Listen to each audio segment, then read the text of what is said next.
pemirsa dan pendengar Radio Roja Darussalam dimanapun berada. Sebentar lagi kita akan menyimak kajian Islam Ilmi Ahlus Sunnah wal Jamaah yang insya Allah merupakan guru kita Ustaz Bambang Ahmad Wafi MPDI. Dengan tema kita hari ini adalah wajib dipelajari. Kajian kitab Al-Usul Salasa 2 karangan Syekh Muhammad bin Abdul Wahab At-Tamimi. Kajian ini diselenggarakan dari Masjid Al-Wahid Muhammad Roja Darussalam, Jalan PAK Al-Wahid nomor 326, Taman Semut, Kecil Palembang. Mari kita simak apa yang Bapak sampaikan dan semoga ini akan menjadi ilmu manfaat bagi kita, keluarga, sahabat, kerabat, serta para pendengar Roja Darussalam maupun Sriwijaya Mengaji dimanapun berada. Tapada masyhur Ustaz. Bismillahirrahmanirrahim. Assalamualaikum warahmatullahi wabarakatuh. Innal hamdalillah nahmaduhu wa nasta'inuhu wa nastaghfiruh wa na'udzu billahi min shururi anfusina wa sayyiati a'malina. Man yahdihillahu fala mudilla lahu wa man yudlil fala hadiya lahu. Wa ashhadu an la ilaha illallah wahdahu la sharika lahu wa ashhadu anna Muhammadan 'abduhu wa rasuluh. Allahumma shalli 'ala Muhammad wa 'ala ali Muhammad wa man tabi'ahum bi ihsan ila yaumiddin. Ya ayyuhalladzina amanu taqullaha haqqa tuqatih wa la tamutunna illa wa antum muslimun. Ya ayyuhan nasu ittaqu rabbakum alladzi khalaqakum min nafsin wahidah wa khalaqa minha zawjaha wa batha minhuma rijalan katsiran wa nisaa'a wattaqullaha alladzi tasaaluna bihi wal arham innallaha kana 'alaykum raqiba. Ya ayyuhalladzina amanu taqullaha wa qulu qawlan sadida yuslih lakum a'malakum wa yaghfir lakum dhunubakum wa may yuti'illah wa rasulahu faqad faza fawzan 'azima. Amma ba'du, fa inna asdaqal hadits kitabullah wa khairal hadi hadi Muhammadin sallallahu alaihi wasallam wa syarrul umuri muhdatsatuha fa inna kulla muhdatsatin bid'ah wa kulla bid'atin dhalalah wa kulla dhalalatin fin-nar.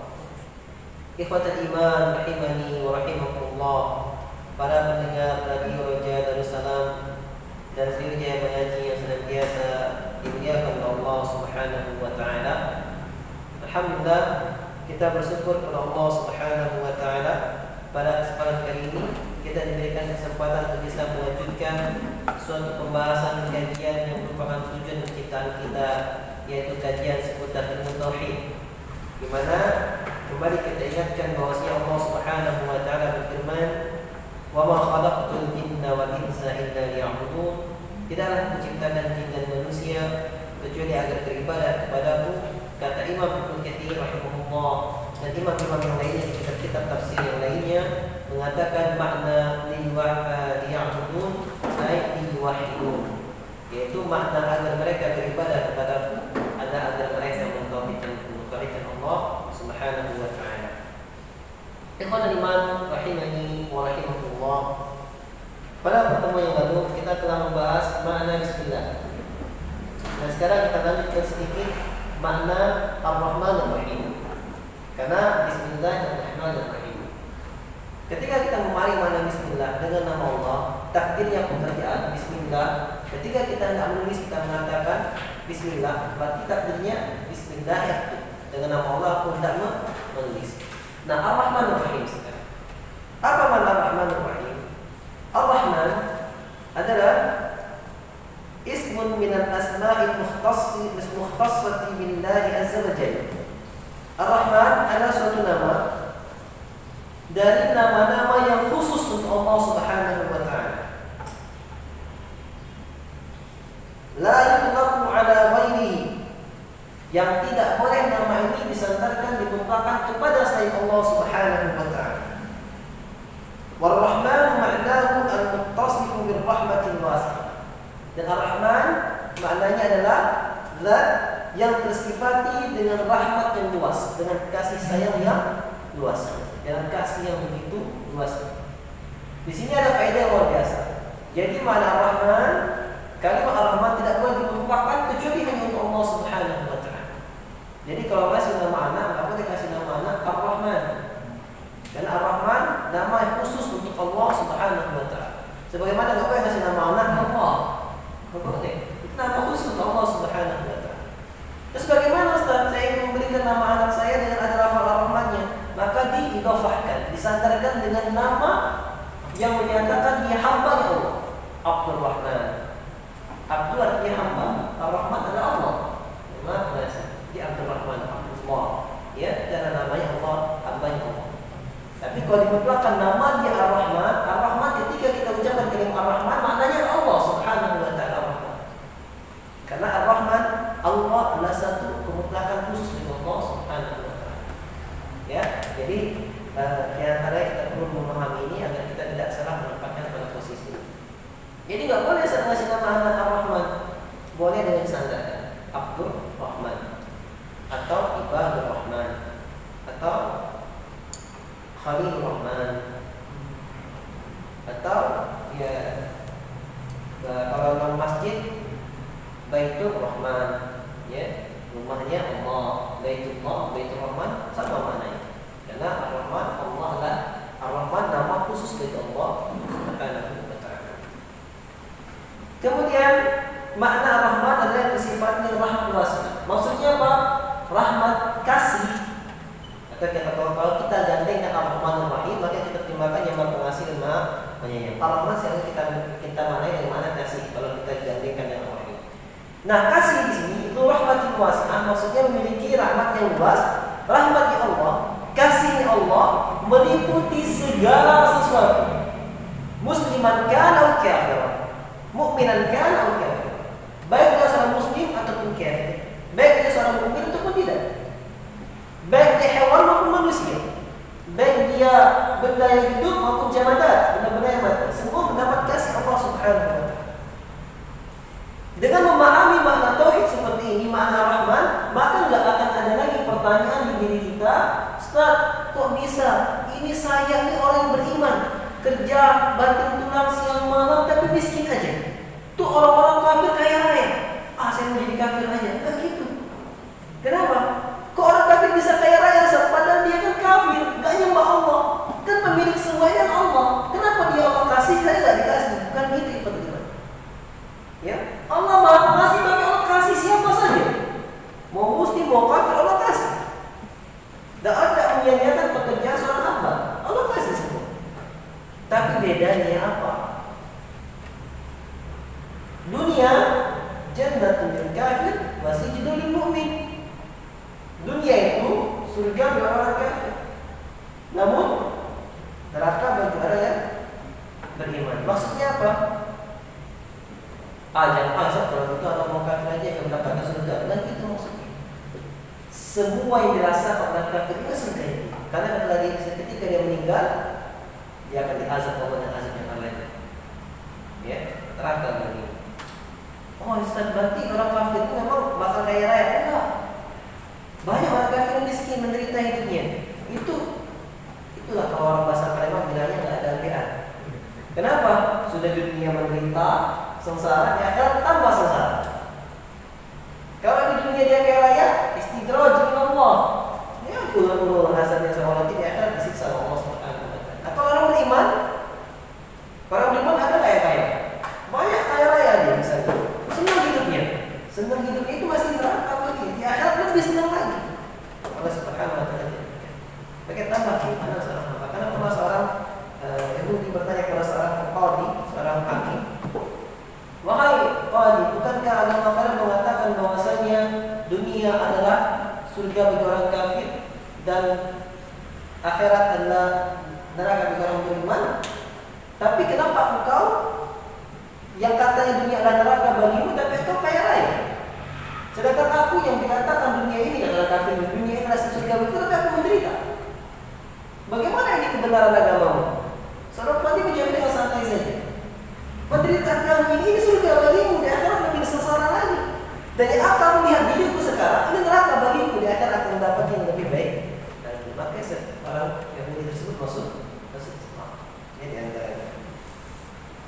Berbeda mana dengan Ar-Rahim? Apa makna Ar-Rahim? Ar-Rahim yutlaqu 'ala Allah azza wa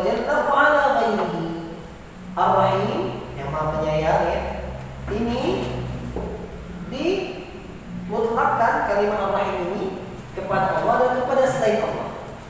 Jadi boleh ya nama itu untuk Allah dan juga untuk nama selain Allah Ar-Rahim. Wa ma'nahu, apa maknanya? Dzul rahmatil wasilah. Dzul rahmatil wasilah, yang memiliki sayap yang sampai. Maksudnya apa sampai? Ar-Rahmanu dzul rahmatil wasilah wa Ar-Rahim dzul rahmatil wasilah. Sehingga kalau kita bedakan, Ar-Rahman yang Maha Pengasih memiliki kasih yang begitu luas, yang Maha Penyayang, yang sayang itu sampai. Sampai itu maksudnya gimana?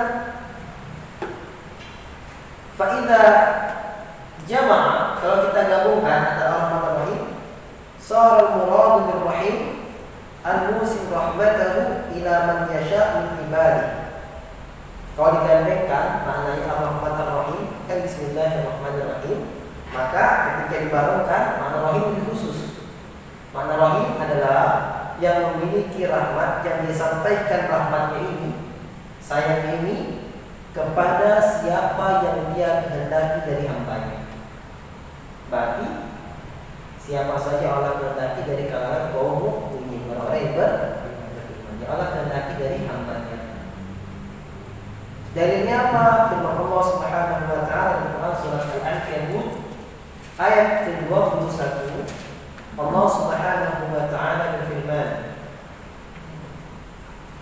yu'adzibu man yasha' wa yarhamu man yasha' wa ilaihi tuqlabun. Allah mengadab siapa saja yang Dia kehendaki, dan Allah merahmati siapa saja yang Dia kehendaki, dan kepada Allah lah mereka dikembalikan. Kalian dikembalikan. Maka ketika ini dalil bahwasanya kalau Ar-Rahim dikhususkan, Allah sampaikan kepada siapa saja Allah kehendaki dari hamba.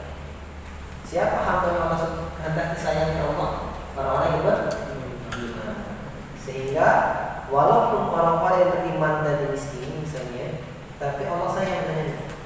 Walaupun orang-orang kafir tidak dapat kasih Allah, kaya raya di dunia, Allah kasih pemberian-pemberian Allah, tapi Allah tidak sayang dengan mereka, dengan kekafiran mereka. Ya, jadi paham orang kafir kaya raya, jadi kaya itu Allah tidak sayang dengan dia. Tapi kenapa Allah kasih dia? Kalau Allah mau kasih siapa saja, ya Allah kehendaki. Jadi kalau kita mau pakai bahasa-bahasa yang santai, sebagaimana dikatakan oleh para MC, ya, maka kita bisa ralat sedikit perkataannya. Para MC mengatakan dengan menyebut nama Allah yang Maha Pengasih tanpa pilih kasih, yang Maha Penyayang tanpa pandang sayang. Berarti benar salah? Salah. Harusnya yang Maha Pengasih tanpa pilih kasih, yang Maha Penyayang, yang sayangnya untuk orang-orang yang beriman, yang sayangnya untuk hamba-hambanya yang beriman. Ini harusnya. Karena memang itu makna tafsirnya. Oh, seperti selama ini adalah mujamalah, penghiasan kata, kebagusan kata yang dibuat berdasarkan kata yang indah. Maha Pengasih tanpa publikasi kan, Maha Penyayang tanpa pandang sayang kan indah. Tapi ketika kita mengucapkan dengan ilmu. Karena kita belajar tafsirnya, maka kita ucapkan yang Maha Penyayang, yang sayangnya untuk orang-orang yang beriman. Inilah tafsirnya. Kemudian kita masuk pada perkataan muallif di sini. Setelah dia memulai kitabnya dengan kalimat Bismillahirrahmanirrahim, beliau memulai dengan kalimat i'lam. I'lam. I'lam artinya ilmuilah atau ketahuilah. Kalau kita terjemah bahasa terjemah biasa dimaknai ketahuilah. I'lam dari kata-kata alima ya'lamu, ya, ilman. Jadi ilmuilah. Apa makna ilmu di situ? Al-ilmu. Apa makna ilmu? Harus tahu ya, ilmu itu bukan orang yang bisa nilai. Ilmu itu maknanya al-ilmu huwa idraku syai'i ala ma huwa 'alaihi idrakan jaziman. Ilmu adalah mengetahui sesuatu sesuai dengan hakikatnya, dengan pengetahuan yang mantap. Mengetahui sesuatu sesuai dengan hakikatnya dengan pengetahuan yang mantap. Yakin, tidak ada ragu lagi. Misal, kita mengilmui bahwasanya ini mic warnanya hitam. Yakin ini, gak ada ragu lagi. Sepakat ini hitam, yakin ini ilmu namanya. Karena mengetahui sesuatu sesuai hakikatnya dengan pengetahuan yang mantap, yakin hitam, gak percaya ini dia hitam kan?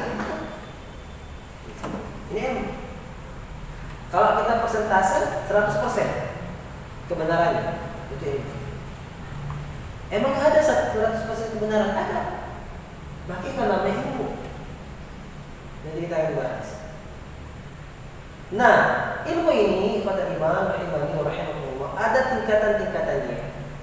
Atau yang dikenal dengan istilah maratibul idrak, tingkatan-tingkatan pengetahuan. Yang pertama ada yang dinamakan ilmu tadi ya. Kalau kita ikutin dengan kitab ini urutannya, atau saya mengurutkan sendiri. Dan apa yang kita urutkan kitab ini? Yang pertama al-ilmu. Ilmu itu adalah wa huwa idraku syai'an lamma huwa alaihi idrakan jaziman, tadi sudah sebutkan. Mengetahui sesuatu sesuai dengan hakikatnya yang pengetahuan yang mantap ini. Yang kedua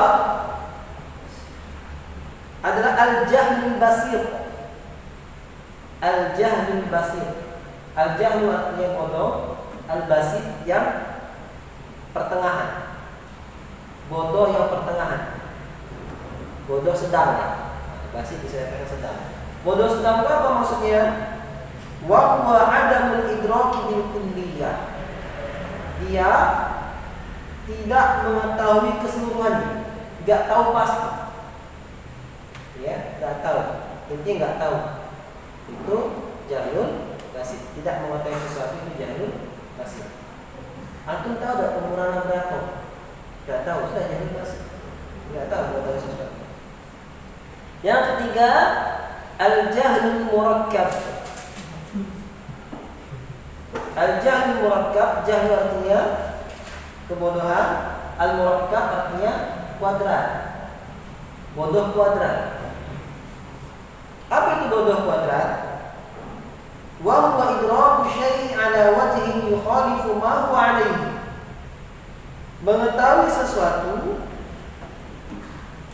yang berselisih dengan hakikatnya, atau mengetahui sesuatu tidak sesuai dengan hakikatnya. Ini jalur murakkab. Ini warna apa? Ini hitam. Ditanya kepada orang jalur murakkab, itu ini warna apa? Warna kuning. Benar, iya warna kuning. Tapi Allah warna kuning. Jadi jelas itu jalur murakkab. Kenapa nggak bilang nggak tahu? Kalau bilang nggak tahu, jalur basir. Kalau nggak tahu tapi sok tahu, itu namanya jalur murakkab. Kenapa dibilang jalur murakkab? Bodoh kuadrat. Dia nggak tahu, tapi dia nggak sadar kalau dirinya nggak tahu. Nggak tahu kan? Nggak tahu dan nggak sadar dirinya juga nggak tahu. Tidak mengetahui, dia tidak tahu suatu benda, tetapi dia juga tidak tahu bahwa dirinya nggak tahu itu benda. Ini jalur murakkab. Bahasa gampangnya sok tahu padahal nggak tahu. Itu jalur murakkab. Kalau nggak tahu dan sadar dan tahu dirinya nggak tahu, berarti dia mengatakan nggak adil, saya nggak tahu. Ini jalur basir. Dia nggak tahu sesuatu dan dia tahu dirinya nggak tahu. Maka dia jalur basir. Ya, jadi kalau bisa jangan sampai jalur murakkab ya. Yang ketiga, yang keempat al-wahm. Al-wahmu masalah. Al-wahm. Apa itu al-wahm? Wa huwa idraku syai'i ma'a ihtimali riddir rajih. Mengetahui sesuatu tetapi tercampur dengan kesalahan, lawan dari yang benar. Dia tahu, ya, tapi tercampur dengan sesuatu yang lain. Bahasa simpelnya apa?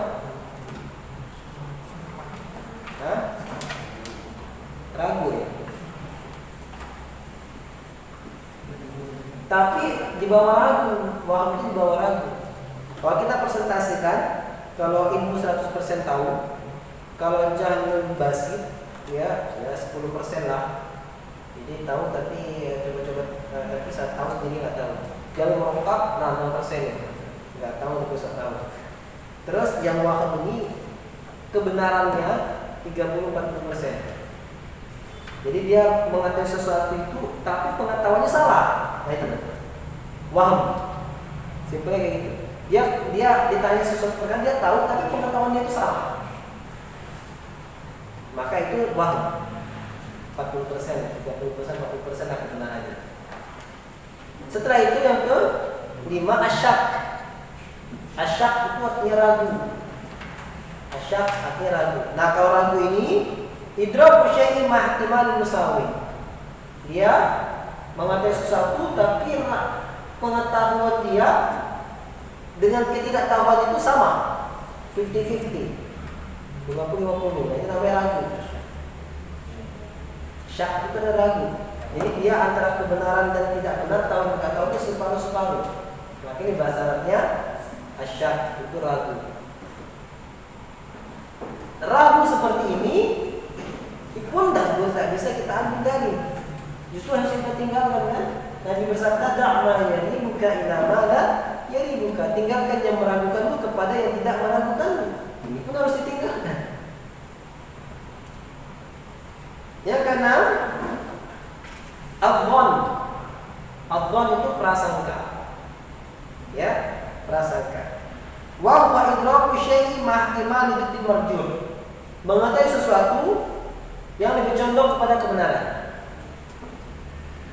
Simpelnya. Ya, kurang lebih tingkat kebenarannya 80% 90% lah. Misalnya pernah tahu bahwa mik ini warna hitam. Kemudian berapa hari bertanya, kalau di Raja Darussalam itu warna miknya itu apa ya? Kalau nggak salah hitam.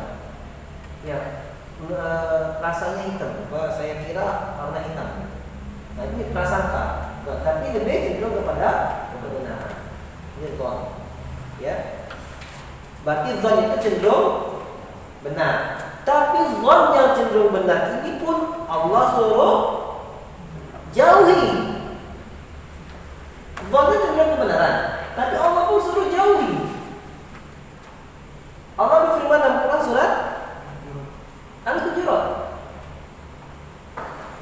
Ya ayyuhalladzina amanu ijtanibu katsiran minadh-dhann inna ba'dadh-dhanni itsm.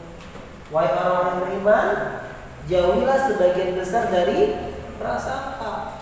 Karena sebagian besar dari prasangka adalah dosa. Ya.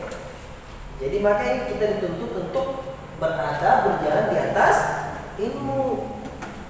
Makanya Nabi bersabda, "Talabul ilmi fardhatun 'ala kulli muslim." Menuntut ilmu wajib bagi setiap muslim karena kita disuruh berjalan di atas ilmu. Prasangka ini suruh dijauhi oleh Allah Subhanahu wa taala. Ini urutan dari muallif rahimahullah. Kalau kita urutkan sendiri dari yang paling tinggi ke rendah, urutannya jadi pertama ilmu, yang kedua dhon, yang ketiga syak, yang keempat waham, yang kelima jahlul basir, yang keenam jahlul murabah. Ini tingkatan pengetahuan. Ya, jadi kita bisa mengukur diri kita. Ketika misalnya contoh kasus nih, anak tanya kepada antum,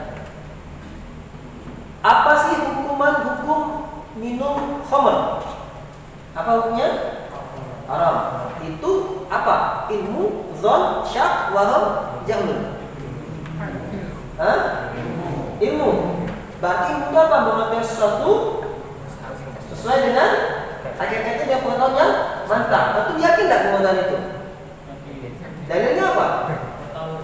Enggak tahu. Berarti belum ilmu. Berarti zon. Kenapa antum tahu? Pengetahuan antum itu mendekati kebenaran, yang benar, tapi antum belum mantap. Kenapa? Enggak bisa mendatangkan dalil. Berarti zon. Kapan jadi ilmu? Ketika antum mengetahui dalilnya, kekuatannya, hujahnya. Itu haram sah. Tahu dari mana haram? Mana bukti haramnya? Bisa membuktikan. Buktinya Allah berfirman dalam surat Al-Maidah misalnya. Qur'imat alaikum. Aku tadi teman itu baca orang berhingsir kada. Quran surat lain surat Al-Baqarah. Yas'alunaka 'anil khamri wal maisir. Qul fihima ithmun kabirun wa manafi'u lin-nas wa ithmuhuma akbar min naf'ihima. Mereka bertanya kepadamu tentang minuman keras dan perjudian. Katakanlah, pada keduanya ada manfaat bagi manusia dan ada dosa. Namun dosanya lebih besar daripada manfaatnya. Itu kan belum menunjukkan haram saja. Itu baru keterangan dosanya dia lebih besar dosanya daripada manfaatnya. Nah, gimana ilmunya gimana? Firman Allah surat yang lain. Bahwasanya al-khamru wal maisiru rijzun min amali syaitan fahal antum muntahun. Minuman keras dan perjudian itu najis, termasuk perbuatan syaitan. Maka tidakkah kamu berhenti? Najis jelas, itu baru jadi ilmu. Nah, guna kita menuntut ilmu untuk ini, untuk mantap yakin apa yang kita kerjakan. Makanya kalau kita tahu kondisi seperti itu, berarti tahu tujuan belajar itu kemana. Bukan sekedar saya pernah dengar kayak ini bisa, berarti kan yang pernah dengar belum jadi ilmu. Oke, kita harus jadikan semua pelajaran kita di atas ilmu. Ketika berjalan ke ilmu, tenang. Buktinya apa? Ketika kita berbeda pendapat, berselisih, harus balik kepada ilmu. Apa ternyata ilmu itu? Kitabullah dan sunnah Nabi SAW. Fa in tanaza'tum fi syai'in farudduhu ila Allah wa Rasul. Kalau kamu berselisih, ribut dalam suatu permasalahan, kembalikanlah kepada ilmu Allah. Kalau Quran kepada Rasul, itu hadis Nabi SAW. Itu namanya. Jadi kalau tahu paham ilmu seperti ini, ilmu yufidu yakin, ilmu mengatakan keyakinan. Jadi ketika kita ada diskusi apapun, kita mengatakan dari satunya bisa mengatakan dari, maka kita yakin dengan yang ada. Diskusi apapun kita punya pendapat. Kalau punya pendapat, orang ini bawa dalil, ilmu berarti kita punya pendapat ada dalil, berarti ilmu lebih benar daripada kita merujuk kepada kebenaran. Makanya diskusi itu selesai panjang. Tapi kalau diskusi ngotot dengan pendapatnya sampai kapan pun gontok-gontokan tidak selesai. Dendam sepanjang masa seumur hidup kan? Karena apa? Karena nggak dibangun di atas ilmu. Kita lanjutkan perkataan Malik di sini. Belum ya? Nah, sekarang ada ilmu juga. Ilmu itu dibagi dua. Ilmu yang qasimu ila qismain. Ilmu itu dibagi menjadi dua, daruriyun wa nadhariyun. Ilmu yang daruri dan ilmu yang nadhari. Daruri itu darurat, maksudnya ya darurat. Apa itu darurat? Ya keniscayaan. Terus yang satu nadhari. Nadhari ini teori. Nadhar ada suatu pengamatan teori, ya. Maka daruri, ilmu daruri ini contohnya apa? Ma yakunu idrakul ma'lum fihi daruriyan. Apa yang pengetahuan tentang sesuatu hal itu daruri, mesti keniscayaan. Contohnya bihaitsu yaqtabu ilaihi min ghairi nadharin wa istidlalin kan ilmi bi anna an-nar haratun mathalan. Contohnya adalah sesuatu yang memang secara kita mesti tahu tanpa harus meneliti, tanpa harus menghitung dan mengamati. Misalnya kita mengilmui bahwasanya api itu panas, ya nggak perlu diteliti. Ada api kita duduk dekatnya aja terasa panas, sudah itulah berarti ilmu daruri, saya yang panas. Nggak perlu diteliti nanti lihat nih api ini gimana, ada unsur apa, efeknya apa, dan macamnya. Oh dari kesimpulan ini kenapa maka dia harusnya panas. Ya nggak perlu, orang nggak tahu api itu panas. Ilmu daruri. Nah yang kedua adalah ilmu nadhari, ilmu yang ketika mengetahui sebagai ilmu butuh penelitian, ya, butuh pengamatan yang cerdik. Wan-nadhari ma yahtaju ila an-nadhar wa istidlal kal ilmi bi wujubi niyyati fil wudu'. Nah, nadhari tadi adalah ilmu yang membutuhkan penelitian, pengungkapan, seperti ilmu tentang wajibnya niat ketika berwudu. Nah, ilmu tentang wajibnya niat ketika berwudu itu daruri apa nadhari? Nadhari. Kenapa nadhari? Enggak semua orang tahu. Yang tahu orang yang belajar, baca kitab, baca Quran, baca sunnah, ternyata ada yang ketemu hadis Nabi. Nabi mengatakan innamal a'malu binniyati wa innamal likulli imrin ma nawa. Hadis riwayat Bukhari Muslim kan? Sesuatu itu terlihat pada niatnya. Innamal a'malu binniyat, suatu amal itu dilihat dari niatnya. Dan orang akan mendapatkan sesuai dengan apa yang dia niatkan. Maka dalam segala macam ibadah dibutuhkan niat. Setelah diteliti akhirnya dan ini dikumpulkan, dapatlah kaidah fikih. Kaidah fikih. Bahwasanya niat adalah sumber segala sesuatu. Maka segala amal dilihat dari niatnya. Ketika dilihat dari niatnya, maka dibangun yang mengilmui. Yang dibangun di atas meneliti beberapa dalil-dalil yang berarti disebut dengan ilmu an-nazari. Ya, ilmu nazari, ilmu teori. Kemudian kita lanjut kepada perkataan muallif di sini. Setelah dia mengatakan i'lam rahimahullah. Semoga Allah merahmati. Semoga Allah merahmati. Kata kita langsung selesaikan, kita bahas. I'lam rahimahullah annahu yajibu 'alaina ta'allum arba'in masail. Ilmuilah, semoga Allah merahmatimu. Ini kata penulis. Sesungguhnya Allah mewajibkan kepada kita untuk mempelajari 4 hal. Karena kita bahas pengalaman-pengalaman. Kemudian dia bahas rahimahullah, semoga Allah merahmati. Rahimahullah afadha 'alaika min rahmatihi allati tahsul biha 'ala matlubika wa tanju min mahyurika. Semoga Allah merahmatimu, ini maksudnya semoga tercurahkan atasmu rahmat Allah yang dengannya kamu mendapati apa yang kamu minta dan kamu selamat dari perkara-perkara yang membahayakan. Ini makna semoga Allah merahmati. Doa dari penulis kepada pembaca agar pembaca mendapatkan rahmat Allah, yang mana rahmat itu maksudnya engkau mendapatkan apa yang kau inginkan dan engkau selamat dari segala macam bahaya-bahaya yang diinginkan. Ini mana ucapan apa rahimahullah. Ya. Maka ketika orang bersin ucap alhamdulillah, kita ucap alhamdulillah, ini penting. Karena rahmat ini memiliki makna begitu luas. Fal makna, sehingga makna rahimahullah, semoga Allah merahmatimu, ghaffarallahu laka ma madha min dhunubika. Makna tersirat dalam kalimat semoga Allah merahmatimu ini, semoga Allah mengampunimu dari dosa-dosa yang lalu. Wa waffaqaka wa 'asamaka fima yastaqbilu minha. Dan semoga Allah memberimu taufik dan menjagamu di kemudian hari. Ini apabila kita khususkan makna rahmat sendirian, rahimahullah. Tapi ketika kuridat bil maghfirah, ketika kita gandeng kalimat rahimahullah wa ghaffara laka, misalnya digandengkan kalimat semoga Allah merahmatimu dan mengampunimu, fal maghfirah lima madha min dzunubika war rahmatu at-taufiq lil khairi was salamah min adz-dzunubi fil mustaqbal. Nah, kalau rahimahullah kita gandengkan dengan ghafarallahu lak, ketika kita mengucapkan kepada Allah rahimahullah wa ghafarallahu lak, maka ghafarallahu lak ini maknanya semoga Allah mengampuni dosamu yang lalu.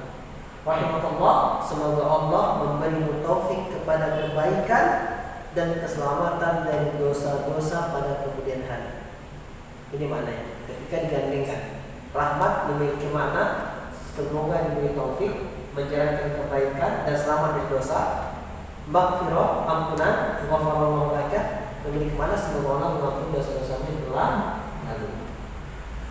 Tapi kalau di sendirian, rahimahullah sudah, maka dia mengandung dua makna, makna rahmat dan makna ampunan.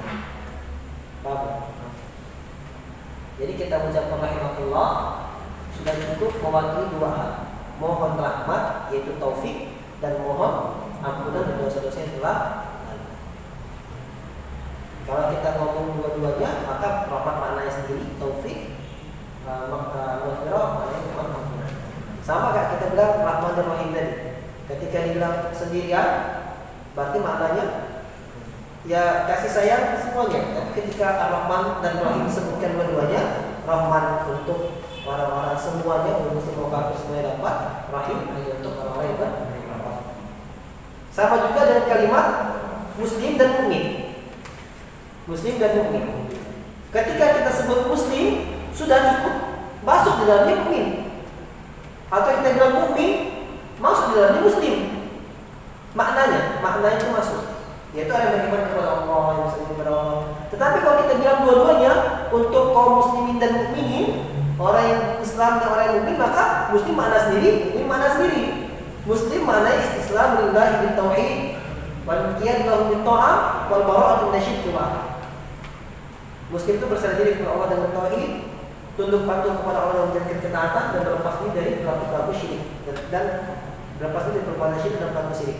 Mukmin orang yang beriman kepada Allah, kitabnya, malaikatnya, hari akhir, takdir baik dan takdir buruk. Ini makna tersendiri. Tapi kalau disebut satu mukmin masuk dalam muslim. Kalau disebut muslim saja masuk di dalamnya.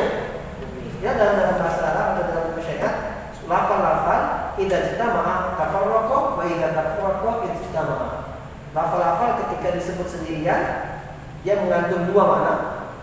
Tapi ketika disebut dua-duanya dikumpulkan maka masing-masing memiliki makna sendiri. Ya.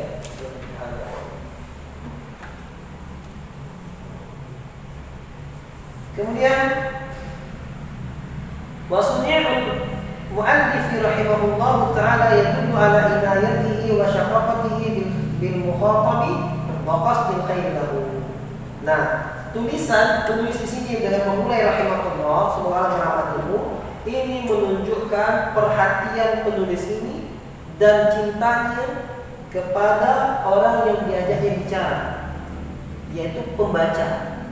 Dan dalil bahwasanya penulis mengharapkan kebaikan bagi siapapun yang membaca kita. Dari sini kita telah mempelajari akhlak bagaimana. Apa mempelajari akhlak? Bagaimana ketika kita ingin suatu kebaikan, kita ingin ilmu, kita ingin rahmat Allah, kita ingin ampun Allah, kita juga ingin saudara-saudara kita mendapatkan kebaikan sebagaimana kita suka kebaikan itu ada pada diri kita kan? Dan ini adalah pengamalan dari hadis Nabi sallallahu alaihi wasallam. La yu'minu ahadukum hatta yuhibba li akhihi ma yuhibbuhu li nafsihi. Tidak beriman salah seorang di antara kalian sampai mencintai kebaikan untuk saudaranya sebagaimana kita akan mencintai kebaikan itu untuk dirinya. Ya. Ini menunjukkan bagaimana beriman yang berbeda. Kalau kita kan kalau ada kebaikan, kalau bisa sendirian, teman jangan ikut-ikutan, nanti jatah kita kekurangan. Itu kalau kita orang-orang yang serakah. Tapi tidak.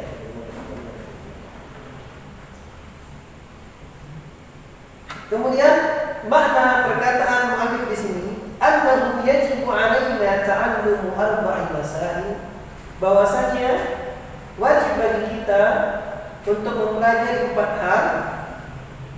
Hadhihi masail allati dzakaraha al-mu'allif rahimahullah ta'ala tashmalu ad-dina kullahu. Masalah-masalah yang disebutkan oleh penulis di sini semoga Allah merahmatinya ini mencakup agama seluruhnya. Fahiya jadiratun bil inayati li'idhami lafziha. Maka hal-hal ini, masalah-masalah yang disampaikan ini benar-benar butuh perhatian kita karena besarnya manfaat.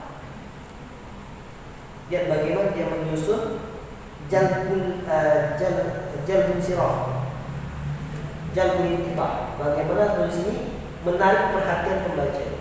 Maksudnya ternyata kita ada hal yang wajib kita pelajari. Apa aja sih yang wajib kita pelajari sehingga kita tertarik untuk membaca. Al-ula yang pertama yang wajib dipelajari kita sebagai seorang mukmin wajib pelajari yang pertama al-ilmu adalah ilmu. Wajib mempelajari ilmu. Apa itu ilmu? Wa huwa ma'rifatullah wa ma'rifatu nabiyhi wa ma'rifatu dinil Islam min adillah. Ilmu di sini adalah ilmu mengenal Allah, ilmu mengenal nabinya, dan ilmu mengenal agama Islam dengan dalil-dalilnya. Sekarang kita bahas, apa sih maksudnya mengenal Allah Subhanahu wa taala? Ay ma'rifatullah azza wa jalla bil qalbi ma'rifatan tastalzimu qabula ma syarra'ahu wal id'an wal inqiyad lahu wa tahkim syari'atihi allati ja'a biha rasuluhu Muhammadun sallallahu alaihi wasallam. Maksud mengenal Allah adalah mengenal Allah dengan hatinya, dengan bentuk kenal yang mengharuskan menerima apa saja yang Allah Subhanahu wa taala syariatkan. Apa saja yang Allah Subhanahu wa taala kumandangkan, kabarkan, umumkan, dan tunduk kepada Allah Subhanahu wa taala.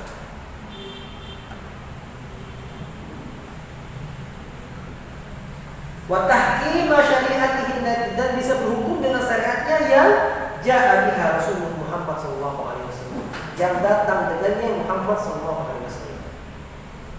Sampai sini dulu. Paham ya? Karena khawatir lah. Berarti apa? Dari kalimat ini apa yang kalian paham? Berarti kalau kita mengenal Allah, semakin mengenal Allah, maka semakin menjalankan syariat Allah, ya. Semakin kenal Allah, semakin tunduk dan patuh kepada Allah. Selain kenal Allah, semakin kenal Allah, semakin berhukum dengan syariat Allah yang Allah turunkan kepada Nabi Muhammad sallallahu alaihi wasallam. Paham? Berarti kalau orang mengatakan dia kenal Allah, sudah sampai tingkatan makrifat, kenal Allah dan enggak perlu sholat lagi, benar atau salah? Salah. Itu kan? Mereka harus paham. Jangan cuma kenal baca buku, ilmu yang harus belajar ma'rifatullah, ma'rifatun nabi, ma'rifatun din sampai ajulah. Ini tetangga saya enggak sholat-sholat, saya tanya katanya sudah sampai level ma'rifat. Berarti kalau ma'rifat itu levelnya sudah perlu sholat, gitu kan? Justru enggak gitu. Mengenal Allah, semakin kita kenal Allah, semakin taat kepada Allah. Semakin kenal Allah, semakin takut kepada Allah. Semakin kenal Allah, semakin menjalankan syariat-syariat Allah Subhanahu wa taala turunkan kepada Muhammad sallallahu alaihi wasallam. Semakin kenal Allah, semakin merasa diawasi oleh Allah Subhanahu wa taala. Itu. Jadi kalau ada orang yang merasa semakin kenal Allah, semakin lebih sholat, maka ada yang salah dari ini. Ya, ada yang salah dari ini. Maka dari itulah kita bisa membentengi diri kita dari kesalahan dan penyimpangan. Tapi enggak salah. Benar, teman saya itu enggak salah. Kalau ma'rifat itu gitu, sudah enggak butuh sholat lagi kan sudah kenal. Dalilnya apa? Dalilnya teman saya bilang, Ustaz, dalilnya adalah firman Allah Subhanahu wa taala. Quran surat Toha, apa ya? Wa aqimis sholata lidzikri. Toha ya. Dan dirikanlah sholat untuk menyatu.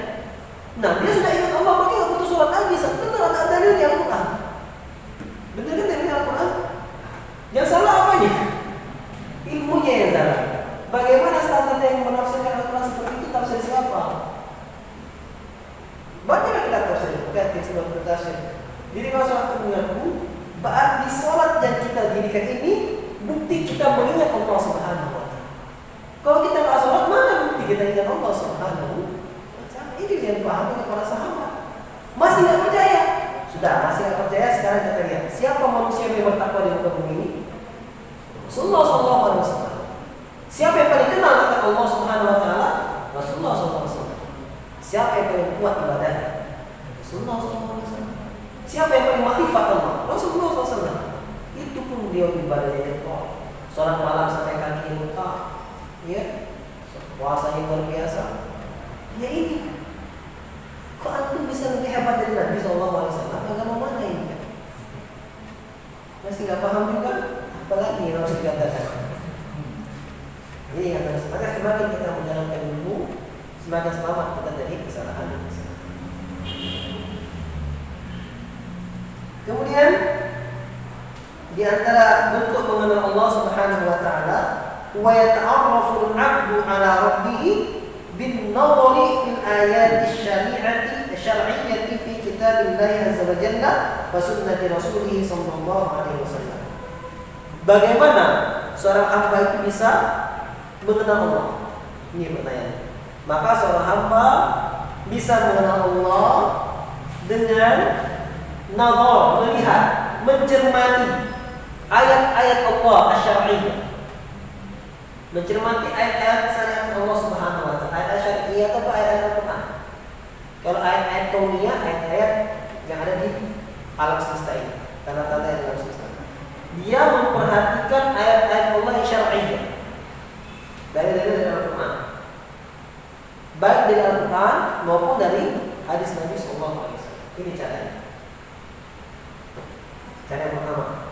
Berarti kalau ingin kenal Allah, banyak-banyak mentadabburi Al-Qur'an, banyak-banyak membaca hadis Nabi sallallahu alaihi wasallam. Ini langkah pertama. Nah, kalau baca Al-Qur'an enggak bisa, hadis Nabi enggak kenal, enggak sholat, terus ngaku sudah marifat, gimana tuh? Kenalnya gimana? Antum bisa kenal seseorang dari mana? Minimal baca CV-nya kan? Baca biografinya, baca sejarah hidupnya, jadi kenal. Nah, kalau perkataan Allah aja nggak pernah dibaca, gimana bisa kenal Allah Subhanahu wa taala? Kenal dari mana? Kemudian wan-nadharu fi ayat kauniyah. Dan kita juga bisa mengenal Allah Subhanahu wa taala dengan memperhatikan ayat-ayat kauniyah, ayat-ayat yang ada di alam semesta, yang merupakan makhluk Allah Subhanahu wa taala. Fa innal insana kullama nadhara fi tilka al-ayati izdada 'ilman bi khaliqihi wa ma'budihi. Karena manusia setiap kali dia mencermati ayat-ayat kauniyah ini, ayat-ayat tanda-tanda Allah yang ada di alam semesta, maka bertambah ilmunya, bertambah pengetahuannya tentang penciptanya. Yang melihat, kok bisa langit di atas tanpa ada tiang?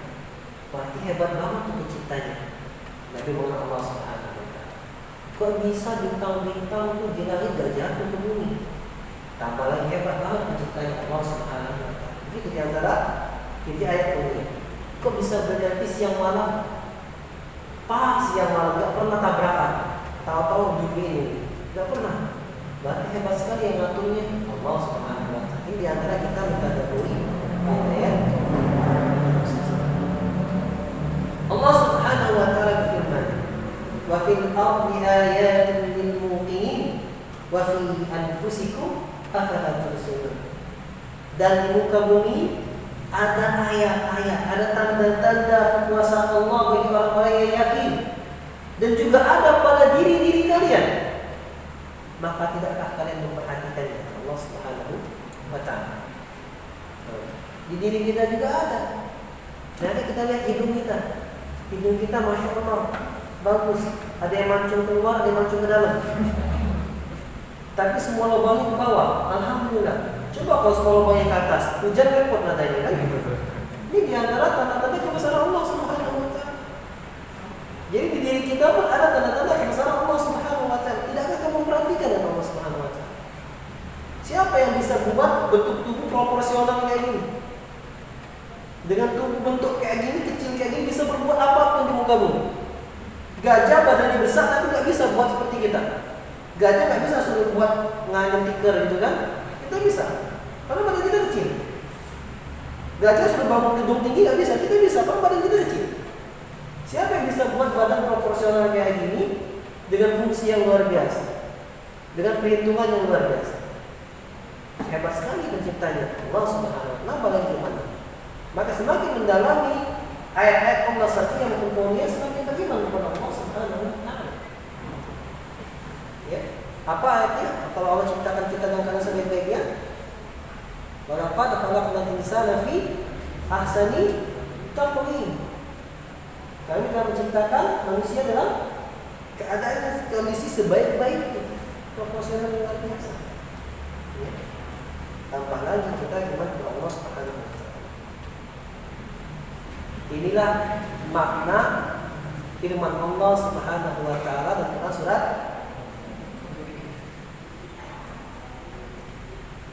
Al-A'raf. Innamal mu'minuna alladziina idza dzukirallahu wajilat qulubuhum. Anfal.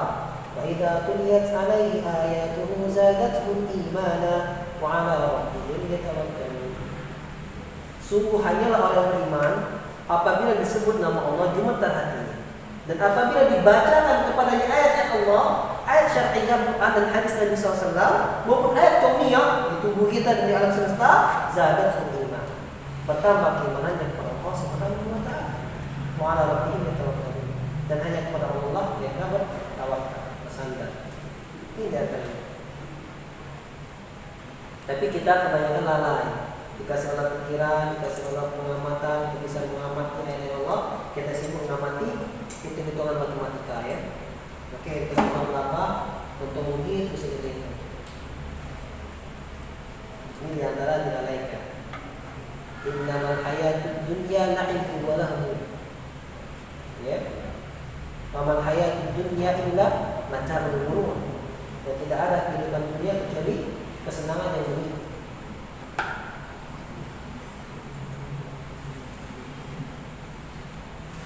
Tadi wa fil ardi ayatun lil muqinin wa fi anfusikum afala tubsirun. Itu Quran surat Adz-Dzariyat ayat ke-20 dan ayat 31. Sekarang kita jelaskan ilmu yang kedua, yaitu ma'rifatu nabi, mengenal nabi. Kan ilmu yang pertama kita harus belajar ilmu. Ilmu itu ada 3 hal: kenal Allah, kenal nabinya, kenal ajaran Islam dengan dalil-dalilnya. Sekarang yang kedua, kenal nabi, mengenal Nabi Sallallahu Alaihi Wasallam. Apa maksudnya? Maksudnya ma'rifatu Rasulih Muhammadin Sallallahu Alaihi Wasallam, mengenal Rasulnya Muhammad Sallallahu Alaihi Wasallam. Mengenal di mana? Mengenal al-ma'rifatan allati tastalzimu qabula ma jaa'a bih minal huda wa dinil haqq. Kita mengenal Nabi Muhammad yang dengan pengenalan kita itu menjadikan kita menerima apa saja yang datang bersama Nabi Muhammad SAW berupa petunjuk dan agama yang benar. Satu poin. Berarti kalau kita mengenal Nabi, kita menerima syariat Nabi SAW berupa petunjuk dan agama yang benar. Kalau nolak berarti ada yang salah dari ilmunya. Dia kenal Nabi tapi menolak ajaran Nabi SAW. Nabi berfirman dan Nabi firman, oleh Nabi bersabda, "Ahful liha wa qassus syawal." Peliharalah janggut dan cukurlah kumis. Kalau ada yang pelihara janggut, berarti harusnya kalau kita mengenal Nabi SAW, kita menerima, senang, atau paling tidak menerima lah orang-orang yang berjanggut. Nah kalau kita membenci dan menolak, gimana? Mana bukti kita mengenal Nabi SAW? Nabi nanya, Nabi berjanggut tak? Berjanggut. Dan kenapa kamu benci orang berjanggut? Pak kematian kalau berjanggut. Ya susah ya. Dan harus berakhlak.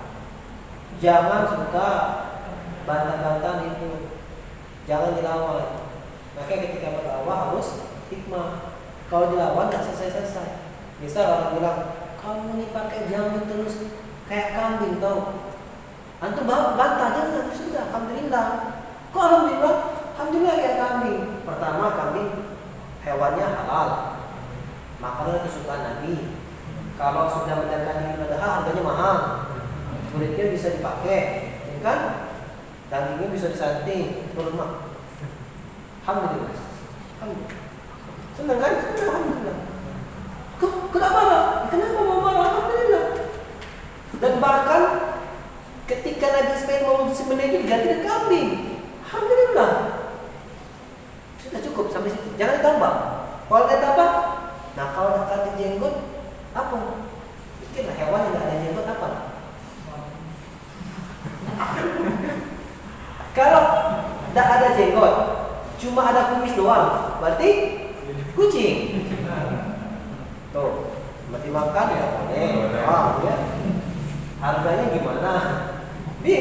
ngapain? Nggak punya kumis, nggak punya janggut, babi.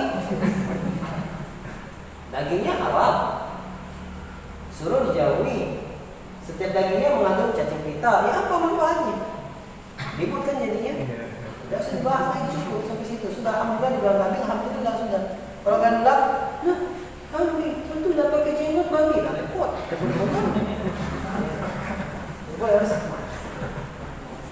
Maka di antara itu, di antara orang yang berilmu, ingat, orang yang paling berilmu di muka bumi ini siapa? Nabi Muhammad SAW. Dan orang yang paling berilmu Nabi Muhammad SAW adalah orang yang paling baik akhlak. Maka kalau kita mengilmu tentang Nabi SAW, kita harus bisa mencontoh akhlak Nabi SAW. Nabi pun diludah orang, diganggu jalannya, orang itu sakit dibesuk oleh Nabi SAW. Ya, bukan? Kita harus jangan mudah terbawa emosi. Kalau emosi, orang akan mengatakan kita nggak berilmu. Kenapa? Mudah terpancing kan, tidak berilmu. Kemudian tadi mengenal Nabi dengan mengenal Nabi yang membuat kita menerima apa yang dibawa oleh Nabi SAW berupa petunjuk dan agama yang benar. Kemudian pengetahuan kita tentang Nabi SAW ini menggiring kita untuk tasdiquhu fi makhbar, untuk membenarkan kabar berita yang dibawa dari Nabi SAW. Kalau kita mengenal Nabi bilang apa kita percaya sudah. Ketika Nabi SAW bilang Al-Mahir bil Quran ma'as safaratil kiramil bararah. Orang yang pandai baca Quran bersama malaikat yang mulia lagi patuh kepada Allah. Sudah percaya. Jangan bantah. Sudah tidak mungkin malaikat kita manusia nggak mungkin. Gimana harus tidak mungkin? Kita kan beriman kepada Nabi. Maka tidak percaya dengan kabar berita dari Nabi Sallallahu Alaihi Wasallam. Anda mau sahabat saya berarti akan kita yang sampai. Kalau harus standar kebenaran akal kita aja yang jadi Nabi. Ya, kalau standar kebenaran akal kita aja yang jadi Nabi. Justru Nabi itu meneruskan wahyu dari Allah Subhanahu wa taala. Kemudian pengetahuan kita kepada Nabi yang menyebabkan kita imtithalu amrihi fi ma'am, mentaati perintahnya Nabi sallallahu alaihi wasallam.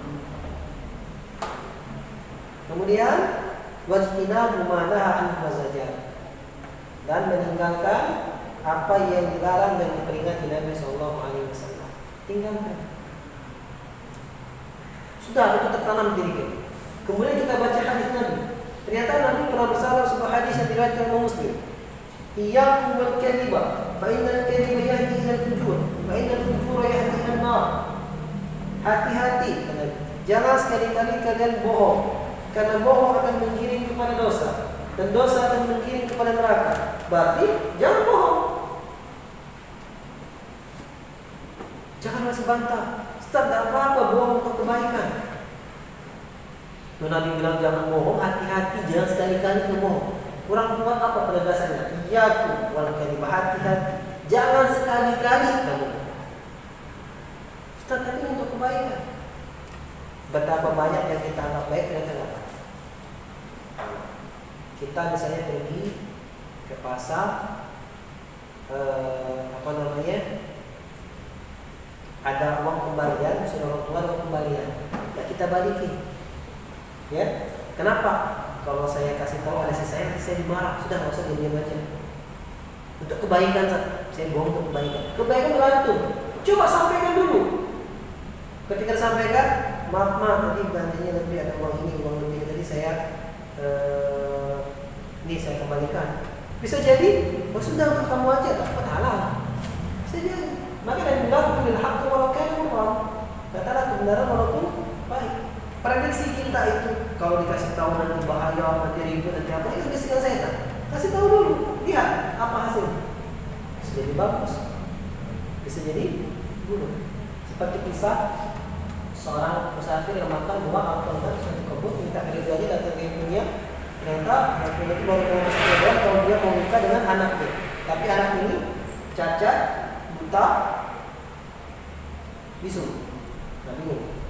Lumpuh, buta, bisu. Nah, akhirnya apa boleh buat untuk mendapatkan keriduannya dia nikah. Ternyata nikah luar biasa cantiknya. Cacat maksudnya pernah rumah-rumah dia dengan mahal, bisu maksudnya pernah berbicara kecuali dengan baik-baik, kita nggak pernah lihat dia ulang. Luar biasa. Kan dapat kebaikan dengan kejujuran. Jujuran.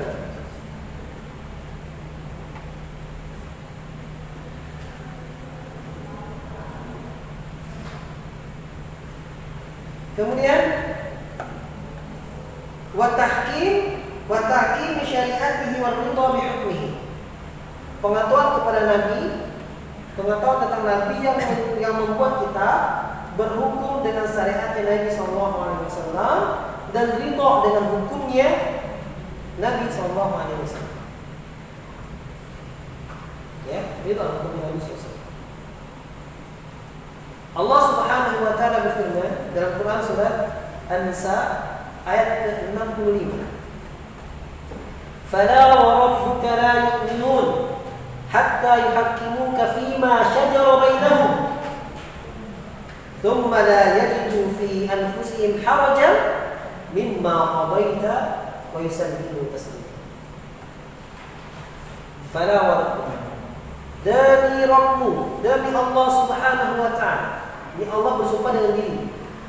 La yu'minun, tidaklah mereka itu beriman. Allah tiadakan keimanan bagi siapapun hatta yuhakkimuka fima syajara bainahum, sampai mereka menjadikan kamu hakim dari perkara yang terjadi di antara mereka, dari perselisihan yang ada di antara mereka. Setelah menjadikan Nabi sebagai hakim, pemutus perkara di antara mereka, ada tambahan lagi, thumma la yajidu fi anfusihim harajan mimma qadaita. Kemudian mereka tidak mendapatkan di diri mereka suatu rasa keberatan, tidak terima dari apa yang kau putuskan dari mereka. Wa yusallimu taslima, dan mereka berserah diri terima dengan sepenuh hati putusan Nabi sallallahu alaihi wasallam. Jadi ilmu yang kita harus pelajari adalah ilmu yang mengiring kita untuk bisa mentaati perintah Nabi, membenarkan kabar berita dari Nabi SAW, meninggalkan segala dilarang oleh Nabi SAW, hukum dengan apa saja yang diajarkan oleh Nabi SAW, dengan hukum Nabi SAW.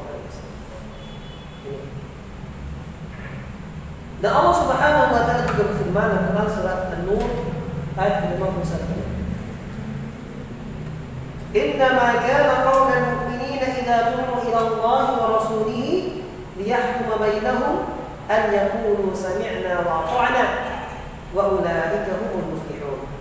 Sungguh hanyalah perkataan orang-orang yang beriman itu apabila mereka diseru kepada Allah dan Rasul-Nya agar bisa menghukumi di antara mereka, mereka mengatakan tidak lain kecuali sami'na wa ata'na, kami mendengar dan kami patuh, dan mereka lah orang-orang yang beruntung. Ini, ya. Jadi apa bisa dipetik? Ini baru satu, belum empat. Ya. Kita harus belajar 4, ini baru satu. Ilmu baru 2 perkara, ilmu Allah dan ilmu Nabi SAW. Ilmu Allah dan Nabi SAW. Berarti kita mendalami 2 hal itu.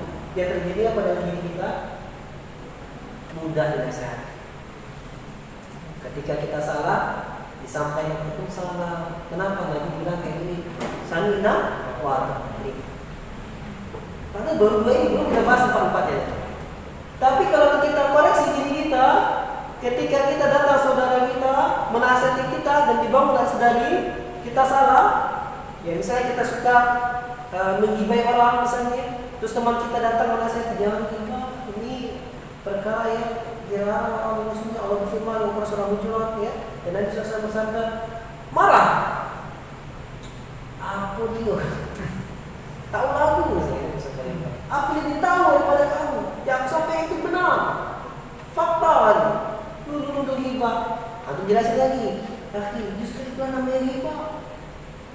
Karena sahabat bertanya, "Man hibah apa?" Kata Nabi, "Dzikru ka akhaka bima yakrah." Hibah itu kau menyebutkan tentang saudaramu apa yang dia benci. Ya benar adanya dan dia benci itu disebutkan. Itu namanya hibah. Terus sahabat bertanya, "Afara'aita in kana ma'qulu, in kana lahu ma'qul?" Bagaimana ya semua kalau yang aku katakan tadi benar ada pada dirinya? Kalau memang benar ada padanya apa yang kau katakan, maka dikitabkan kau mungkin banyak kata Nabi. Fa inam yakun fihi, kalau tidak ada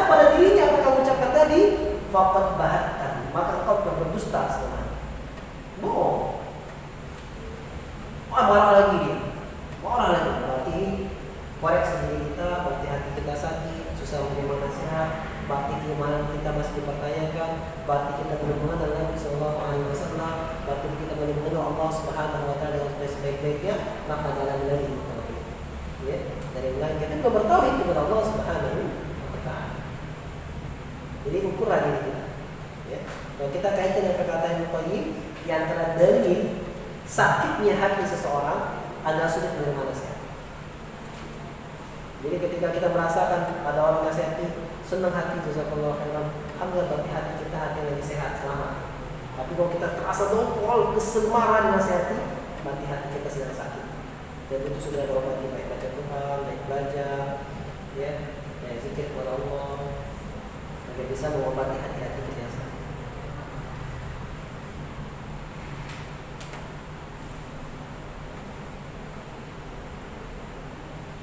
Kemudian Allah Subhanahu wa taala pun berfirman dalam Quran surat An-Nisa ayat 59.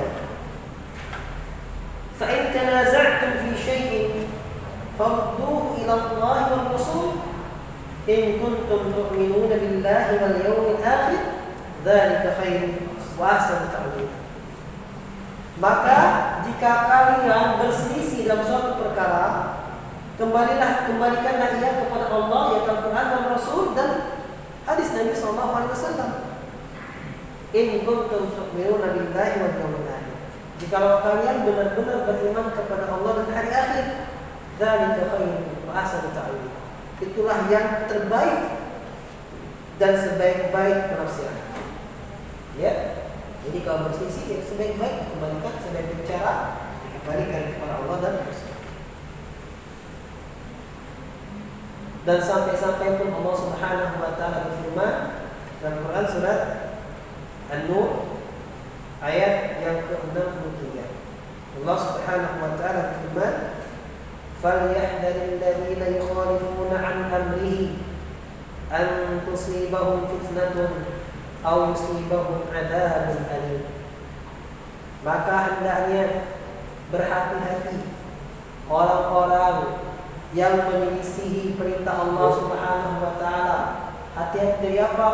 Dari tertimpa kepada mereka ujian, cobaan, atau mereka ditimpa adab yang pedih. Ini Allah sudah hati-hati. Siapa aja yang menyelisih perintah Allah, hati-hati. Kalau nggak ditimpa ujian sama Allah, ditimpa adab yang pedih. Yakin harus saling nawab ada. Imam Ahmad rahimahullah ta'ala mengatakan, menafsirkan ayat ini, beliau bertanya, atadri ma fitnah? Apakah kamu tahu apa itu fitnah? Apa itu fitnah? Al-fitnatu asyirku la'allahu idza radda ba'da qawlihi an yaqa fi qawlihi syai'un min az-zayyin fayahlik. Jadi Imam Ahmad menafsirkan makna fitnah sini coba adalah kesyirikan. Ya, kalau di bagian sebagian perkataannya, apabila ada sesuatu kesyirikan dalam hatimu, suatu penyimpangan, maka dia akan binasa. Ini dimaknai Imam Ahmad bin Hanbal. Nah, fitnah ini bagaimana Imam anak penuliskan ini penting adalah salahnya kita atau berbedanya istilah fitnah dalam bahasa Indonesia dengan istilah fitnah dalam bahasa Arab. Walaupun fitnah ini kita ambil dari bahasa Arab, cuma kita mengambil lafalnya dan tidak mengambil maknanya. Saya jelaskan. Kalau dalam bahasa Arab, misalnya majlis bahasa Arab, kita ambil ke bahasa Indonesia, maknanya sama, majlis, tempat duduk. Musyawarah sama, musyawarah. Maut sama, kematian. Nah, fitnah ini sesuatu yang beda ya. Fitnah dalam bahasa Arab itu artinya coba.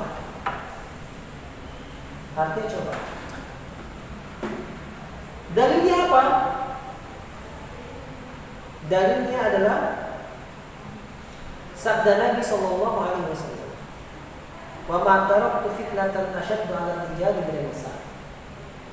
Dan tidaklah aku tinggalkan suatu cobaan yang paling berat dirasakan laki-laki kecuali wanita. Coba. Jadi kalau kita pergi ke pasar, kenapa nggak mau ke pasar? Ustaz, takut fitnah. Kenapa?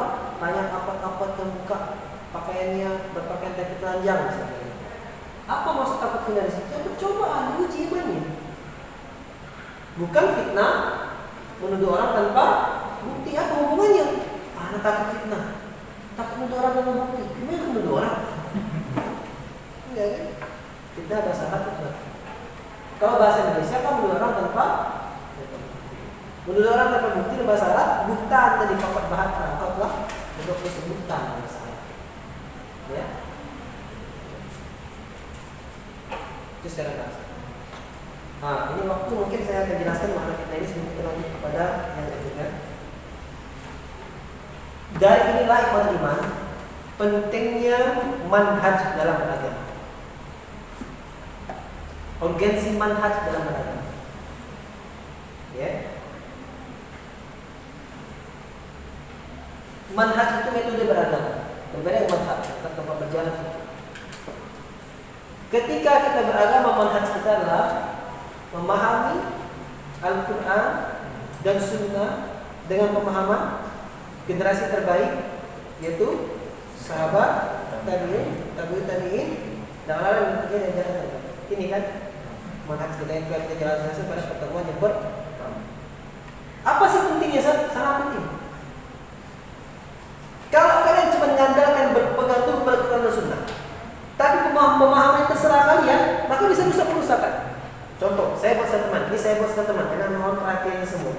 Dan video ini jangan dipotong biar enggak heboh. Ya, saya kasih statement. Kalau saya bilang,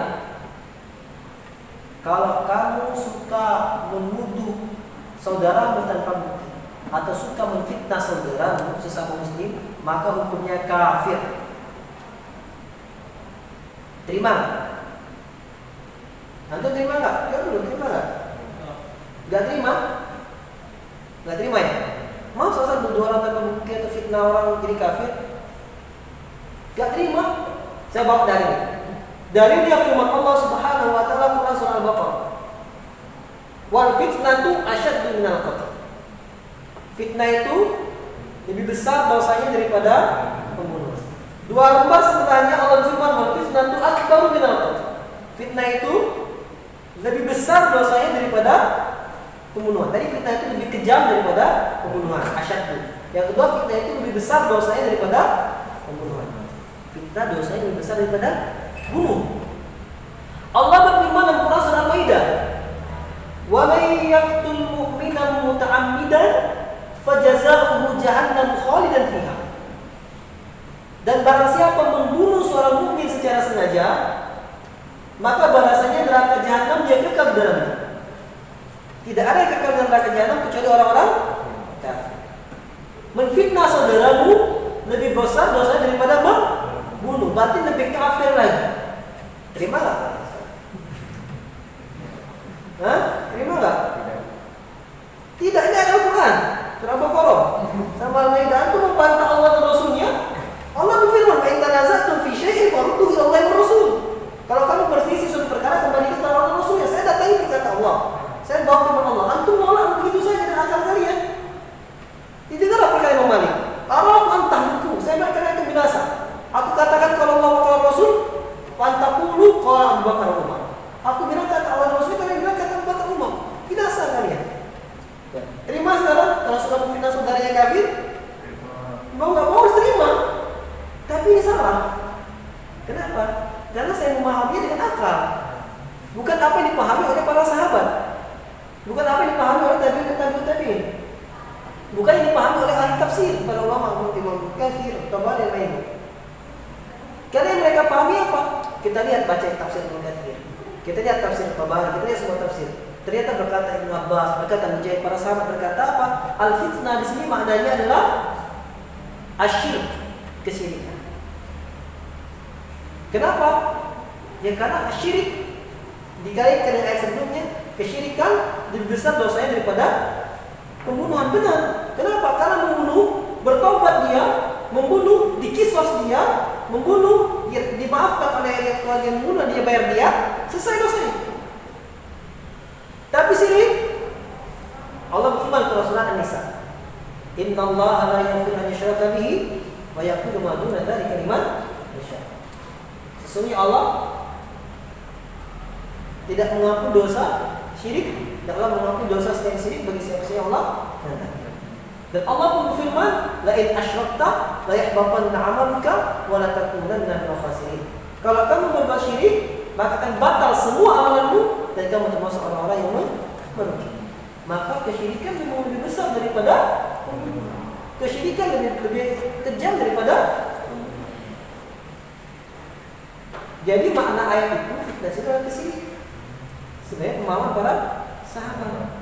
Dan ini sesuai dengan pemahaman secara bahasa. Kenapa? Karena fitnah bahasa Arab artinya cobaan. Fitnah bahasa Indonesia beda. Kita kan baca teks Arab, baca Al-Quran, maka terjemahkan dan pemahaman bahasa Arabnya. Kenapa kita masukin bahasa Indonesia ke situ? Inilah pentingnya manhaj. Kalau selama ini nggak tahu apa sih pentingnya manhaj, penting beragama Quran Sunnah sudah. Ini pentingnya manhaj sebenarnya. Mau hafal Al-Quran nomor-nomor suratnya, tapi kalau memahaminya tadi nggak benar tadi kan bisa menyesatkan umat. Tapi kalau dia hafal Quran beserta nomor suratnya dan dia memahami benar, luar biasa. Allah kita bersyukur, kita rahmati dia. Semoga Allah jaga dia, Allah berkati hidupnya seperti itu. Jadi ini pentingnya manhaj. Kebanyakan kaum muslimin nggak ngerti manhaj, dan ngaji lama tapi nggak ngerti manhaj, yang ada sering tunggu, sering rindu, bersemacam. Inilah pentingnya manhaj. Dan manhaj ini nggak nampak. Manhaj ini bukan suatu organisasi, manhaj ini bukan suatu ormas, tapi adalah cara beragama. Siapapun yang beragama berpegang kepada Quran dan Sunnah dengan pemahaman generasi terbaik, sahabat, tabi'in, dan orang yang diikuti dengan yang terbaik, maka dialah Ahlus Sunnah wal Jamaah. Maka dialah Taifah Mansurah. Maka dialah Al-Firqatun Najiyah. Maka dialah Salafi, pengikut generasi terdahulu salaf. Maka dialah apa itu, ada nama lain lagi? Ahlul Hadis. Apapun namanya, apapun warnanya, kalau dia cara beragamanya berpegang teguh pada Quran Sunnah pemahaman para sahabat, maka dia harus mengajar. Ya, itu sudah manhaj. Jadi jangan dia itu bukan Ahlus Sunnah. Kenapa? Karena dia gabung ormas itu. Bukan. Ormas itu ormas. Lembaga-lembaga, tapi cara beragama enggak semua orang ormas itu cara beragamanya sih itu semua enggak. Harus adil. Harus adil dalam bisa jadi dia di lembaga itu karena memang kebetulan dia kerja di situ. Bisa jadi kebetulan dia memang pengurus di sana, atau kemungkinan dia anaknya sekolah di situ. Atau kemungkinan dia memang ada aset di situ. Nggak tahu. Siapa tahu dia di sana mewarnai, mengembalikan ormas itu kepada aturan Sunnah. Tidak bisa kita langsung hukum secara hukum. Itu di antara harus dipahami. Beda antara manhaj, ormas, ya. Ini apa bedanya? Karena sebagian kita salah menjadikan manhaj ini seperti ormas. Kalau gabung ormas ini berarti bukan manhaj ini. Tidak, manhaj itu beragam, ormas dan manhaj. Hizb itu beda sendiri. Allah percaya.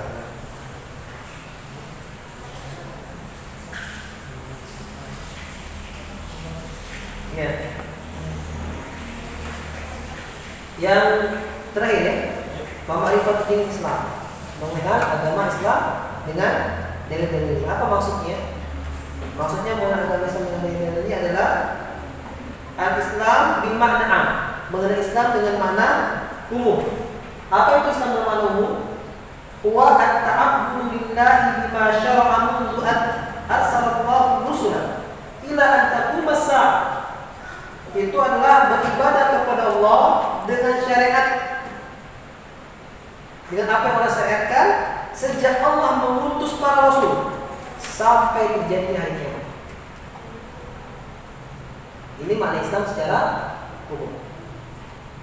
Sebagaimana Allah Subhanahu wa taala sebutkan dalam ayat yang begitu banyaknya yang menunjukkan bahwasanya syariat-syariat umat terdahulu semuanya Islam. Semuanya berserah diri kepada Allah Subhanahu wa taala. Allah Subhanahu wa taala berfirman menciptakan tentang kisah Nabi Ibrahim alaihissalam dalam Al-Qur'an surat Al-Baqarah ayat ke-128. Allah berfirman, Rabbana waj'alna muslimaini laka wa min dzurriyyatina ummatan muslimatan lak. Nabi Ibrahim berdoa, ya Allah, jadikanlah kami Ibrahim dan Ismail alaihissalam muslimain, dua orang yang berserah diri laka kepadamu, dua orang yang Islam kepadamu, wa min dzurriyyatina, dan jadikan juga keturunan-keturunan kami ummatan muslimatan lak, umat yang muslim kepadamu, yang berserah diri kepadamu. Berarti umat yang Nabi Ibrahim ada umat Islam di zamannya Nabi Ibrahim alaihissalam. Nah, al-Islam bil makna khas, Islam dengan makna khususnya adalah ba'da bi'tsatin Nabi sallallahu alaihi wasallam yahtassu bima ba'atha bihi Muhammad sallallahu alaihi wasallam, li'anna ma ba'atha bihi Nabi sallallahu alaihi wasallam nasakha jami'a adiyat as-sabiqah. Kalau makna khusus Islam adalah setelah diutusnya Nabi sallallahu alaihi wasallam, dikhususkanlah Islam ini dengan apa yang diutus oleh kepadanya, yang dibawa oleh Nabi sallallahu alaihi wasallam. Karena apa yang diutus kepada Nabi sallallahu alaihi wasallam ini menghapus semua agama-agama terdahulu. Fasara man ittaba'ahu musliman wa man khalafahu laysa bimuslimin. Sehingga jadilah siapa saja yang mengikuti Nabi Muhammad SAW dia Islam, Muslim. Siapa saja yang tidak mengikuti Nabi Muhammad SAW dia bukan orang Islam. Ini makna khususnya. Sehingga dari dua makna itu yang kita pahami. Fa'atba'ur rusuli muslimuna fi zamani rusulihim. Pengikut para rasul itu muslim, orang Islam di zaman rasulnya diutus. Nabi Adam, orang yang berpegang teguh pada agama Nabi Adam muslim. Diutus ke Nabi Nuh, orang yang beriman kepada Nabi Nuh muslim. Dia tidak beriman kepada Nabi Nuh kafir. Diutus ke Nabi Ibrahim, ya. Semua yang beriman kepada Nabi Ibrahim muslim, yang tidak beriman kepada Ibrahim kafir. Diutus Nabi Musa, semua beriman kepada Musa muslim, yang tidak beriman kafir. Diutus Nabi Isa, semua yang beriman kepada Nabi Isa di masanya muslim, ya. Yang tidak beriman kepada Nabi Isa kafir, ya. Diutus Nabi Muhammad SAW begitu juga. Yang beriman kepada Nabi Muhammad muslim, yang tidak beriman, ya. Maka dari ini fal Yahudi muslimun fi zaman Musa alaihissalam. Maka orang Yahudi dia orang Islam di zaman Nabi Musa, dan orang Nasrani dia orang Islam di zaman Nabi Isa alaihissalam. Dan ketika diutus Nabi SAW, maka siapapun yang beriman kepadanya maka dia Islam. Bedanya kalau kalian bertanya, Ustaz, kalau di zaman Nabi Musa orang beriman kepada Nabi Musa muslim. Kalau orang beriman kepada Nabi siapa? Yang di Madian? Hah? Siapa di Madian? Nabi Musa kan pergi setelah membunuh orang ke daerah Madian, ketemu sama Nabi. Khidir beda, Khidir dia memang sekali mau berilmu, bukan Nabi Khidir.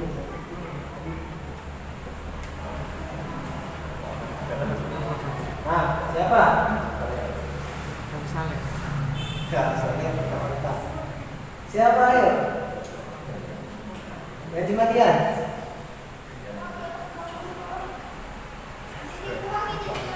Yang menikahkan Nabi Musa dengan anak perempuannya.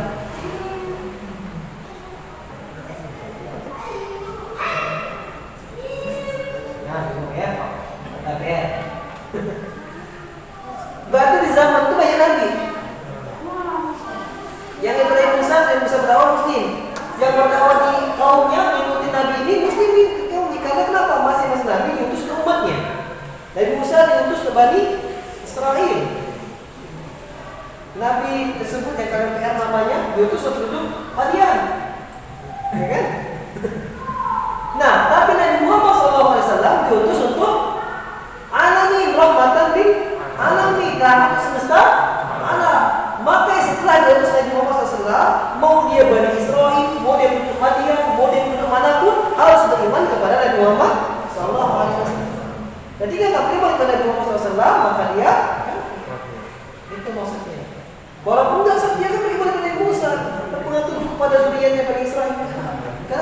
Nabi Muhammad untuk semesta alam, bukan untuk umatnya saja. Ya, masing-masing kaum diutus Nabi untuk kaumnya. Tapi Nabi Muhammad untuk seluruh manusia.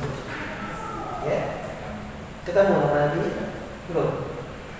Belum ketemu. Ya, sudah ketemu.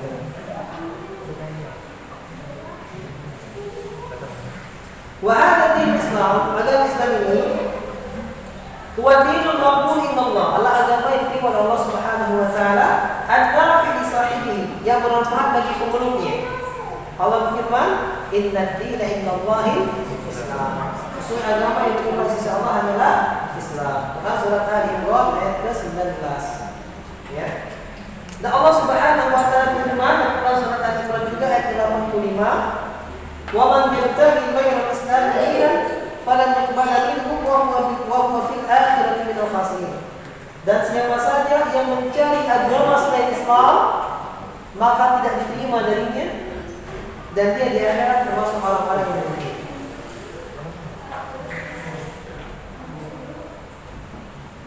Dan Islam ini Islam kayak mana? Islam yang Allah anugerahkan kepada Muhammad SAW dan umatnya. Ini Islam itu. Karena Allah berfirman dalam Quran surah Al-Maidah ayat ketiga, kita hafal bersama, "Al-yawma akmaltu lakum dinakum wa atmamtu 'alaikum ni'mati wa raditu lakumul Islam dinan." Pada hari ini, akmaltu, aku sempurnakan lakum dinakum, bagi kalian agama kalian. Sempurna. Sempurna itu berarti apa? Sudah sempurna, nggak butuh ditambah, nggak butuh dikurang. Kalau masih butuh ditambah, berarti belum sempurna, butuh penambahan. Kalau masih butuh dikurang, berarti belum sempurna, butuh dikurangi. Sempurna itu pas itu, nggak boleh ditambah, nggak boleh dikurangi. Itu sempurna. Kalau ada nambah-nambah perkara agama, maka yang dilarang. Kalau ada kurang-kurangi, berarti ada yang dilarang. Tapi beda dengan sebelahnya. Wa atmamtu 'alaikum nikmati. Dan aku cukupkan bagimu nikmat. Nikmat itu cukup, harus cukupkan. Masih bisa lebih, masih bisa dikurang, tapi harus cukupkan sendiri. Cukup. Tapi agama Allah sempurnakan, tak butuh penambahan, tak butuh pengurangan. Waraditu lakum Islam madinah, dan aku ridai Islam sebagai agama bagi kalian. Jadi di antaranya adalah maksud mempelajari Islam dan ilmunya, mempelajari agama Islam. Islam yang seperti ini. Islam yang diutus dengannya Nabi Muhammad SAW. Karena ini Islam yang Allah ridai setelah diutus Nabi Muhammad SAW, karena Muhammad adalah khatamul anbiya wal mursalin, penutup para nabi dan para rasul. Allah Taala. Nah, mungkin ini bisa kita sampaikan. Ada pertanyaan? Assalamualaikum warahmatullahi wabarakatuh. Ustaz, ini bertanya, apakah yang paling penting dipersiapkan sebelum seseorang dalam syariat? Apakah yang paling penting disiapkan sebelum mencari ilmu? Yang paling penting disiapkan sebelum mencari ilmu adalah niat yang benar. Niat saleh. Kenapa? Kalau tadi kita bacakan hadisnya, innamal a'malu binniyati wa innamal likulli imrin ma nawa. Sesungguhnya salah satu tergantung pada niat, darah mendapatkan sesuai dengan apa yang dia niat. Dan Nabi SAW bersabda, "Qaqamaqan wa man yatlubul ilma mimma yubtagha fihi wajhullah la yatlubu illa bi aradin min ad-dunya aw li bali bi sifha aw yujalisa bil ulama lam yajid biha al-jannah." Qaqamaqan Nabi SAW. Barang siapa yang menuntut ilmu mimma yubtagha fihi wajhullah, yang seharusnya dituntut untuk mengharap wajah Allah, tetapi dia tidak menuntutnya kecuali agar mendapatkan bagian kehidupan dunia, atau biar tampak pintar di tengah-tengah orang yang bodoh, atau bisa duduk sejajar dengan para ulama, biar dibaca ustaz juga, biar bisa sejajar duduk dengan ustaz dan para ulama. Lam yajid hal jannah, tidak akan mencium bau surga. Maka pertama disiapkan adalah niat benar-benar ikhlas untuk bisa menghilangkan kebodohan di dirinya, mengangkat kebodohan di dirinya dan mengharap wajah Allah, balas pahala Allah Subhanahu wa taala, tidak mengharapkan kebenaran semacamnya. Baru amalkanlah 6 langkah untuk bisa sukses menuntut ilmu. Apa saja 6 langkah sukses menuntut ilmu ini? Maka akan kita jawab pada pertemuan minggu depan. Biar penasaran dan hari ini. Ada pertanyaan lagi? Ini ada pertanyaan satu lagi Ustaz dari jamaah. Assalamualaikum Ustaz, izin bertanya. Ketika saya sholat Muhammad ayat akhir datang keraguan dulu di antara dua sujud. Ketika saya sholat mau tahiyat akhir datang keraguan belum duduk di antara dua sujud. Nah setelah itu saya memutuskan untuk lanjut tahiyat akhir, dan setelah itu sujud sahwi sebelum salam. Setelah sholat baru saya yakin bahwa saya sudah duduk di antara dua salam. Pertanyaannya, apakah sujud sahwi saya takut tadi salah, dan apakah salah saya berulang? Maghrib berapa menit lagi? Ya, ini pertanyaan terakhir ya. Orang yang 2 menit lagi, orang yang salat kemudian datang keraguan padanya, maka dia sudah bangun dan yakin. Yang dia tadi dia sudah sholat. Yang dia ragu tadi apa? Batal atau tidak wudhunya? Itu yang dia ragukan. Maka kaidah fikih mengatakan al-yaqinu la yazulu bisyak. Yakin nggak bisa dihilangkan dengan keraguan. Yakinnya apa? Yakinnya wudhu. Kemudian di tengah sholat tiba ragu, wudhu aku batal atau enggak? Maka pada kondisi ini yang yakinnya apa? Wudhu. Bangun di atas yakin, wudhu terus kan sholat. Tapi beda halnya kalau terbalik. Dia yakinnya belum wudhu karena habis main aku nggak wudhu sholat. Ketika sholat teringat, aku tadi sudah wudhu belum? Berarti yakinnya belum wudhu kan? Maka dia batal belum wudhu. Batal kan sholatnya belum. Karena dia yang yakinnya belum. Harus bisa membedakannya. Sujud sahwi ini nggak perlu. Sujud sahwi nggak perlu. Sujud sahwi ini diperlukan ketika kurangnya suatu wajib sholat atau kelebihan wajib sholat. Kalau ini nggak ada yang kurang, ada yang lebih, lalu sujud wajib sholat bisa. Cuma keraguan yang wajib nggak mesti wajib sujud bisa. Ya, Allah Taala nanti kita akan rinci dalam berikutnya. Karena waktu